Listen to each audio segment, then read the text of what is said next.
Hello, good morning. Shri Swami समर्थ.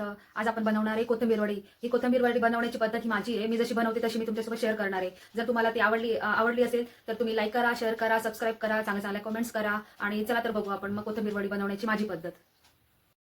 कोथिंबीर वडी बनवण्यासाठी आपल्याला लागणार आहे जास्त अशी कोथिंबीर. ती चांगली व्यवस्थित साफ करून नंतर आपण त्याला धुवून घेऊ.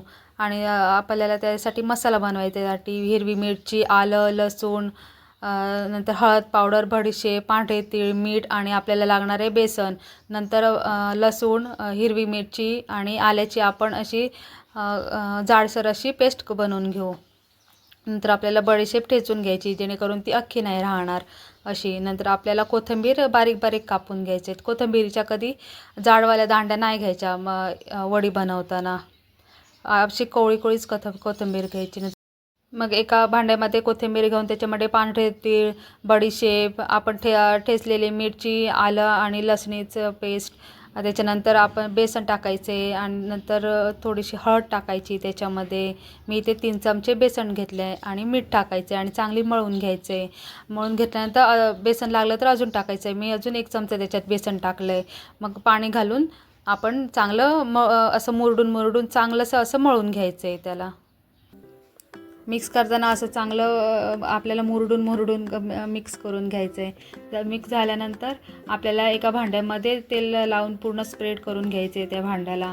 त्याच्यानंतर आपण जे मिश्रण बनवलं ते त्याच्यामध्ये टाकून घ्यायचं आहे आणि ते व्यवस्थित सेट करायचं आहे. असं हाताच्या साहाय्याने तुम्ही सेट करून घेऊ शकता आणि असं डॅब करून मग ते पूर्ण स्प्रेड होतं व्यवस्थित.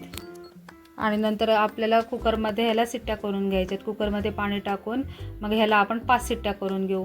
मग शिट्ट्या झाल्यानंतर गॅस आपण बंद करून घेऊ. आणि मी इथं 2 तास थंड करायला कुकर ठेवला होता. नंतर व्यवस्थित थंड झाले ना की मग त्याच्या वड्या पाडायला घ्यायचं आहे आपण.